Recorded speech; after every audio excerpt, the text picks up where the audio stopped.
अगर आप भी लेना चाहते हैं देश दुनिया की तमाम जानकारी तो आज ही सब्सक्राइब करें हमारे चैनल को। साथ ही नीचे दिए बेल आइकन को जरूर दबाएं ताकि हर अपडेट आप तक पहुंच सके। नमस्कार, बहुत सेक्शन न्यूज़ नेटवर्क पर आप सभी का स्वागत है। देश में कोरोना वायरस संक्रमण की रफ्तार थमने का नाम ही नहीं ले रही है और पिछले 24 घंटे में 2,60,000 के आसपास नए मामले सामने आए हैं। इसके साथ ही 1761 और लोगों की मृत्यु हो गई है। आइए सबसे पहले डालते हैं एक नजर कोरोना संक्रमण के नए आंकड़ों पर और इसके बाद आपको राष्ट्रीय राजधानी दिल्ली का हाल बताएंगे। ये हाल देखकर आपके मन में भी कुछ सवाल उठेंगे, लेकिन सबसे पहले जरा नजर डालते हैं कोरोना के आंकड़ों पर। भारत में एक दिन में कोरोना वायरस संक्रमण के 2,59,170 नए मामले सामने आने के बाद देश में अब तक संक्रमित हो चुके लोगों की कुल संख्या बढ़कर 1,53,21,089 हो गई, जिनमें से 20 लाख से अधिक लोग फिलहाल उपचाराधीन हैं। केंद्रीय स्वास्थ्य मंत्रालय के मंगलवार सुबह 8 बजे के आंकड़ों के अनुसार 1761 और लोगों की मृत्यु होने के बाद कुल मृतक संख्या बढ़कर 1,80,530 हो गई। देश में संक्रमण के मामलों में लगातार 41वें दिन वृद्धि हुई है और उपचाराधीन मरीजों की संख्या बढ़कर 20,31,977 हो गई है, जो संक्रमण के कुल मामलों का 13.26% है। संक्रमित लोगों के स्वस्थ होने की राष्ट्रीय दर गिरकर 85.56% रह गई है। आंकड़ों के मुताबिक इस बीमारी से उबरने वाले लोगों की संख्या बढ़कर 1,31,08,582 हो गई है और मृत्यु दर गिरकर 1.18% हो गई है। अब राष्ट्रीय राजधानी दिल्ली में संपूर्ण लॉकडाउन है। आपको पहले लिए चलते हैं जरा दरियागंज और वहां दिखाते हैं कि क्या ये संपूर्ण लॉकडाउन है। अब देखिए कितनी भीड़ भाड़ है, लोग सोशल डिस्टेंसिंग तक का पालन नहीं कर रहे हैं। क्या इसे ही संपूर्ण लॉकडाउन कहते हैं?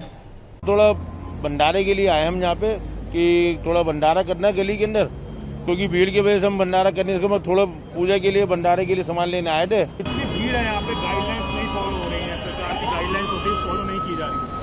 क्या आपको डर नहीं लग रहा? डर तो देखो ही, डर तो रोज डेली लगता है।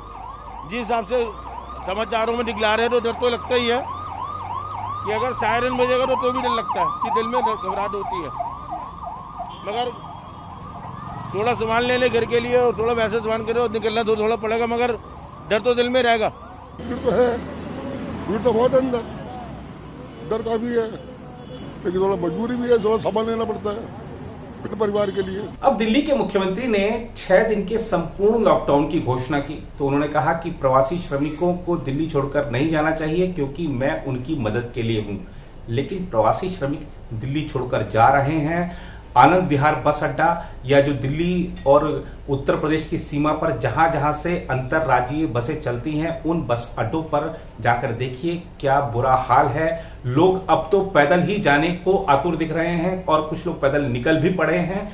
आम आदमी पार्टी या दिल्ली सरकार का कोई भी एक भी प्रतिनिधि वहां प्रवासी श्रमिकों की मदद के लिए नहीं है। मुख्यमंत्री कह भर रहे हैं कि मैं हूं ना, लेकिन वहां कोई नहीं है। प्रवासी श्रमिकों का हाल देखिए, बसों की छतों पर सपरिवार बैठकर जा रहे हैं। आपको दिखाते हैं, आप खुद देखिए कि किस तरीके से प्रवासी श्रमिक दिल्ली एक बार फिर छोड़ रहे हैं और इसके बाद आपको बताएंगे कैसे राहुल गांधी और प्रियंका गांधी ने सरकार से मांग की है कि प्रवासी श्रमिकों के खातों में पैसे डाले जाएं क्योंकि ये वक्त की जरूरत है। लेकिन जरा पहले आपको प्रवासी श्रमिकों का जो बुरा हाल है वो दिखाते हैं और उनसे ही सुनते हैं कि क्या उनको कोई मदद मिल रही है।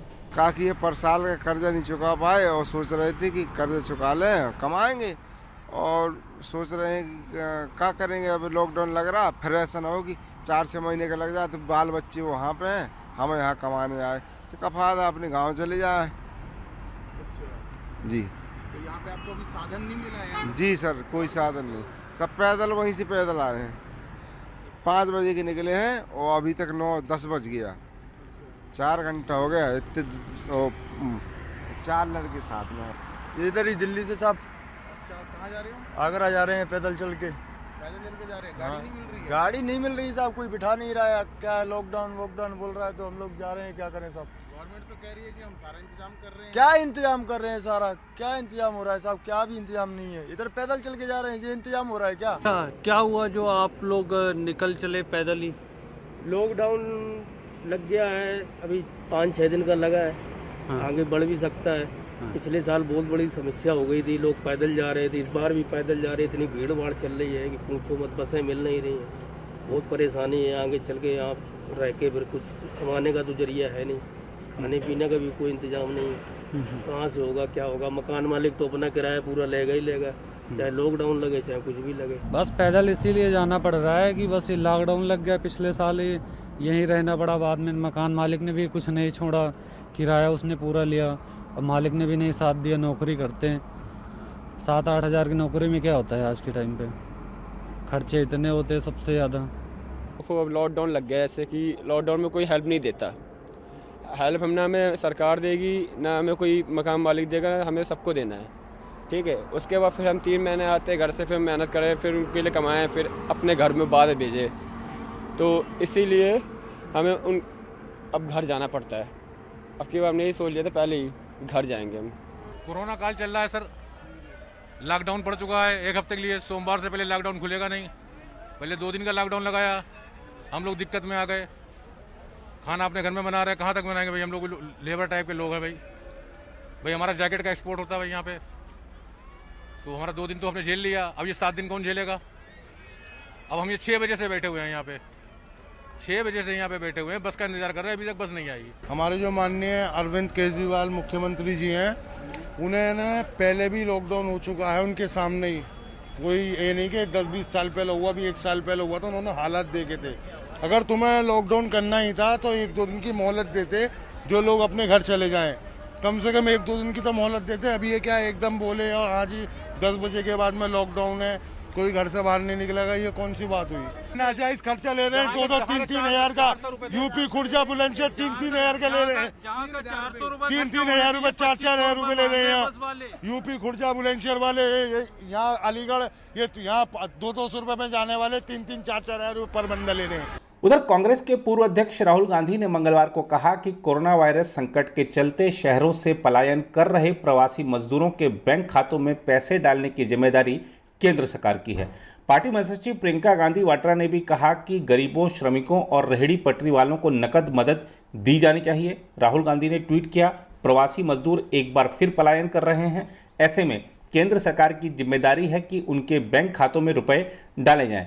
लेकिन कोरोना वायरस का संक्रमण फैलने के लिए जनता को दोष देने वाली सरकार क्या ऐसा जन सहायक कदम उठाएगी? प्रियंका ने ट्वीट कर कहा, कोविड महामारी की भयावहता देखकर यह तो स्पष्ट था कि सरकार को लॉकडाउन जैसे कड़े कदम उठाने पड़ेंगे, लेकिन प्रवासी श्रमिकों को एक बार फिर उनके हाल पर छोड़ दिया गया। क्या यही आपकी योजना है? नीतियां ऐसी हों जो सबका ख्याल रखें। उन्होंने सरकार से आग्रह किया कि गरीबों, श्रमिकों, रेहड़ी वालों को नकद मदद वक्त की मांग है, कृपया यह करिए।